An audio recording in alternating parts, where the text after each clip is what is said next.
I'd like for you to keep in mind one thing. When you're traveling down the road or the interstate, don't rely on the vehicle's brake lights in front of you to indicate for you when to apply your brakes.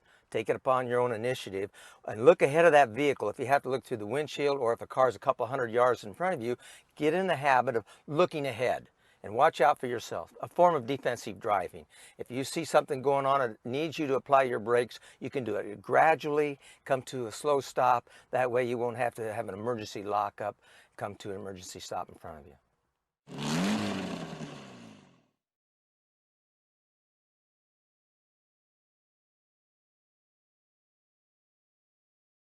You know, I am paid to drive a race car fast. However, on the street, there are situations where you should really slow down. Here's a couple of them.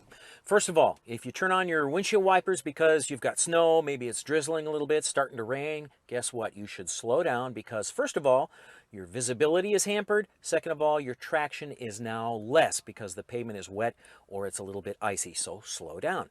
Another situation, it's starting to get dusk, it's starting to get dark. You turn on your headlights, you should slow down because you can't see as far now. You don't have the sun helping you. All you have is your headlights. So slow down to be safe so you have enough time to deal with a situation that might pop up in front of you.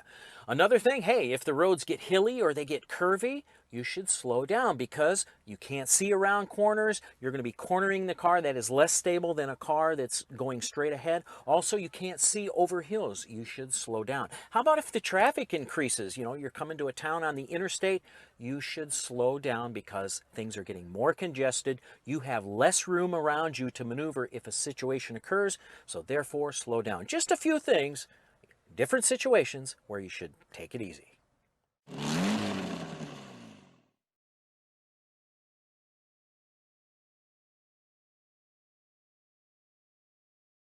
Let's talk a minute about hand and seating position in the car. Okay, normally if we find ourselves sitting back like this, a lot of people like to be cool, feel like they're cruising down the road, talk to their friends, play with the radio, do other things like this, but we don't have really good positioning on the car.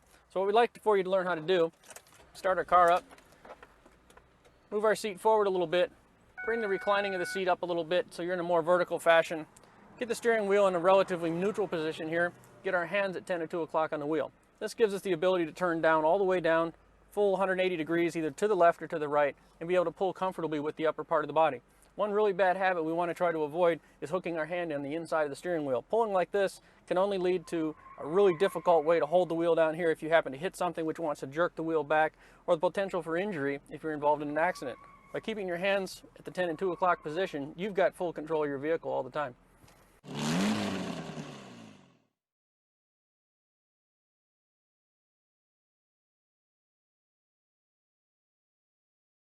Let's talk about skid recovery for a second. Let's say you're going down the freeway and you're going to get off at an exit ramp and you enter that exit ramp and it's a little more slippery than you figured it was. And all of a sudden the rear end of that car starts to move to the left. In other words, it's skidding in the rear. Well, first thing you got to do, take your feet off the pedals. Don't touch the brake. Don't touch the gas. You're going to correct all of this with the steering wheel. Now we're going to turn the steering wheel a little bit to the left because the car is skidding to the left. So you correct to the left. And then at some point, the car is going to stop skidding and you have what we call a pause. At that pause, you need to bring that steering wheel back to where it was so you can reduce the possibility of perhaps going into another skid. At that point, you can resume your trip because you've done all the right things to correct a skid.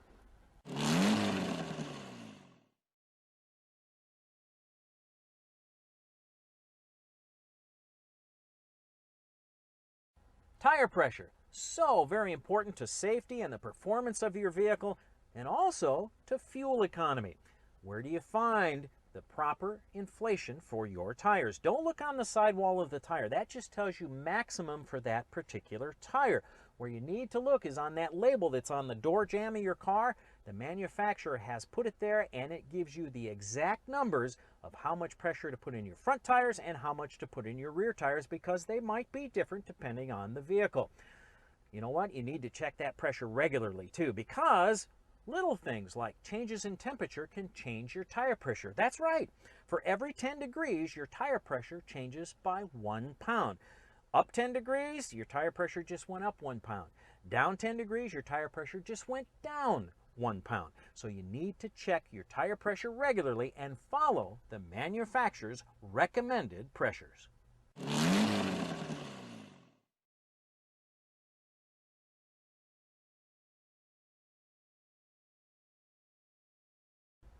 Here's a situation that can happen to you if you're driving down a 2-lane road, and I'm going to show you how to correct it.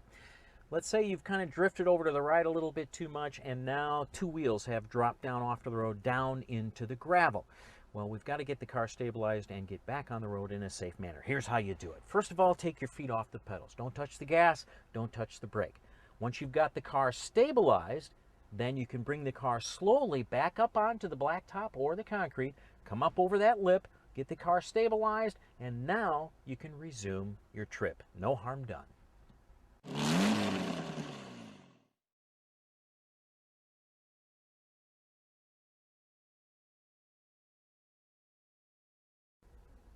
Driver distractions is one of the major causes of accidents. What are driver distractions? Well, let's talk about a pretty common one, the cell phone. Yeah, you're really adept with that thumb and you can dial a number. Oh, it only takes you a second to dial a long distance number. Well, guess what? In that second, at 60 miles an hour, you just traveled 88 feet essentially blind because you had no idea what was going on the road. So please try not to dial your cell phone while you're driving. How about talking? You got your best friend sitting right here. You want to have a conversation with them. And it's always polite to look at the person that you're talking to, but not while you're driving. Keep your hands on the wheel and your eyes forward because you know what? Your best friend right here, he or she can hear you because they're right next to you. So you don't need to look at them. So please don't look at them while you're driving down the road and having a conversation. How about that CD disc? You're going to put it in your stereo. It only takes a second. Well, back to that 60 miles an hour, 88 feet per second rule. Only takes a second. Hey, put that CD in before you even leave the driveway, okay? How about eating? Yeah, you're chomping on a cheeseburger. It's awfully good, but that takes your hand off the wheel. A little bit of a distraction, so you only got one hand on the wheel. I want both hands on the wheel, so you have full control of that vehicle. Hey, go inside. Have your burger inside. That's a better idea. Driver distractions, once again, one of the major causes of accidents. Try to minimize those driver distractions as much as possible.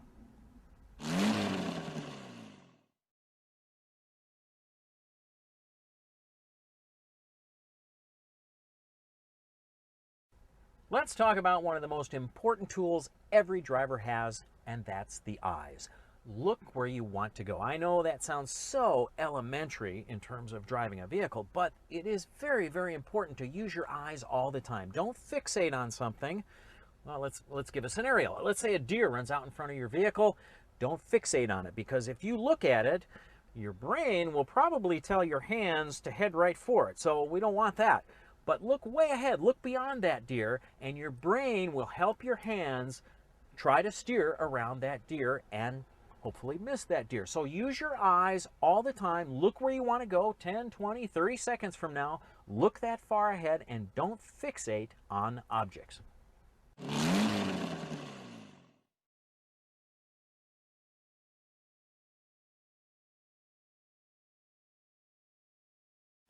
Vehicle dynamics. You know, there's a bunch of different kinds of vehicles out on the road today. You have passenger cars, SUVs, pickup trucks. They all are designed for different uses. And you, as a driver, you need to drive them differently. You need to adjust to the type of vehicle that you're driving. And also the load that you have in that vehicle. If you have a pickup truck, you may have a big load back there. You need to adjust your driving accordingly. Also in SUVs, you might have a bunch of passengers and also a load back there. You need to, again, adjust your driving. Talk about four-wheel drive for a second. Gives us a lot more traction, doesn't it? Well, sort of. In a straight line, it does. Certainly accelerating, it gives you a lot more traction. However, how about braking? Does it help us stop any shorter? No, it doesn't. Two-wheel drive or four-wheel drive, they both stop in about the same distance. Your job as a driver, again, adjust to conditions, adjust to the type of vehicle you're driving, and also adjust to the load that's in that particular vehicle.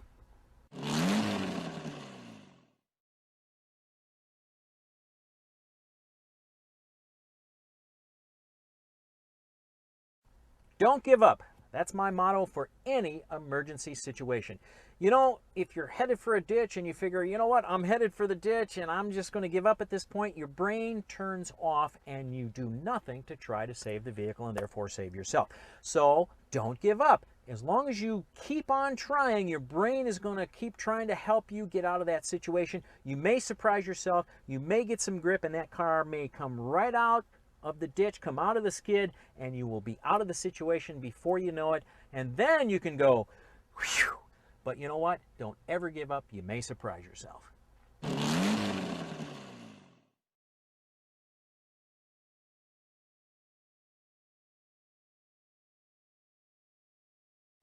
We're going to talk a little bit about braking in an emergency situation. One thing you need to find out first of all is if your vehicle is equipped with anti-lock braking system. If you have four-wheel anti-lock braking system or ABS, when you go hard to the pedal in an emergency stop, you're going to feel a little pulsation underneath your foot. That's the anti-lock braking system pulsating on and off, which allows for your wheels to not lock up, and then you can steer around the object you're trying to avoid. If you're driving a vehicle with the standard braking system, then you're going to have to do this action yourself by pumping the brake or pulsating on and off the brake manually so that your wheels don't lock up and you can still steer around the object you're trying to avoid.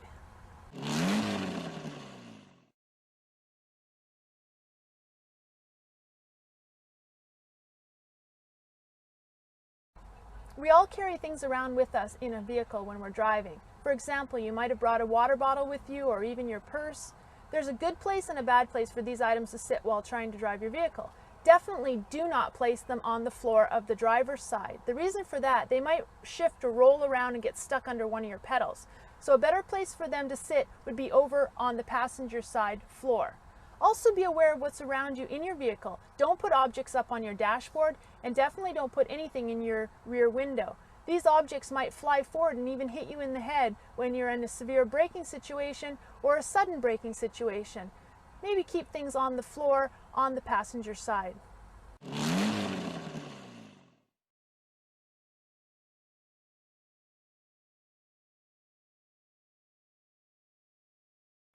Seatbelts. We're going to talk a little bit about how to put on your seatbelt properly. We know it's essential to wear a seatbelt when we're in a vehicle.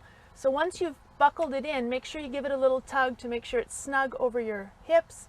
And another thing you want to check is that the seatbelt itself is not twisted. You want to make sure it retracts nice and smoothly for you. Another thing is the seatbelt's designed to sit over your shoulder, not under your shoulder. This is an unacceptable way to wear your seatbelt. Make sure it's over your shoulder. That's the way it's been designed to work.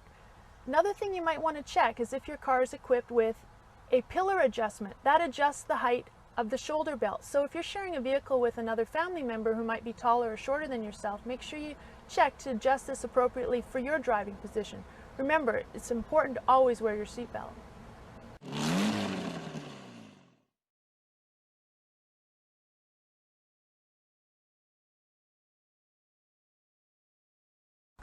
We're going to talk a little bit about space and speed management, which basically means being aware at all times what speed you're traveling at and what's in the space around your vehicle. By looking ahead at the vehicle in front of you, in the city, consider 2 to 4 car lengths a safe traveling distance, or 2 to 4 seconds. On the highway, you want to increase that to 6 car lengths or 6 seconds. You're also responsible to know what's beside your vehicle, so periodically check your side view mirrors or look through your side windows, and also look through your rear view mirror to check who's behind you. If someone is following too closely, you might want to consider moving into another lane or actually pulling over and letting that person go by you.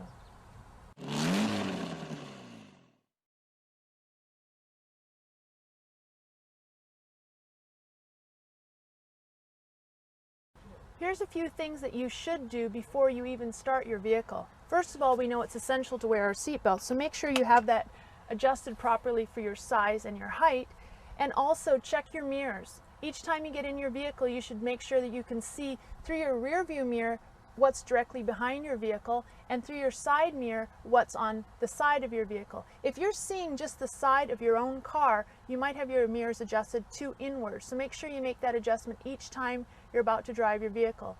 And finally, you should check your headrest. Someone else might have been driving the vehicle before you that's a different size or height, so make sure you take a few seconds of your time to adjust that headrest so it's right directly behind your head.